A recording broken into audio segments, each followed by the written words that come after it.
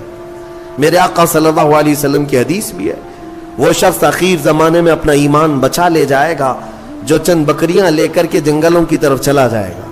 کبھی ہم یہ سوچتے ہیں لیکن پھر سورہ یونس پڑھنے کے بعد یہ پتا چلتا ہے نہیں، اللہ کا حکم ہے کہ پھر قوم کو کس کے حوالے چھوڑ آئے تھے. اگر اس بات پر پکڑ ہو گئی وہ اللہ کے نبی یونس علیہ السلام کو اللہ تبارک و تعالیٰ نے 40 دن مچھلی کے پیٹ میں اندھیریوں میں گزروایا صرف اس لیے کہ وہ قوم کو چھوڑ کر کے آئے تھے.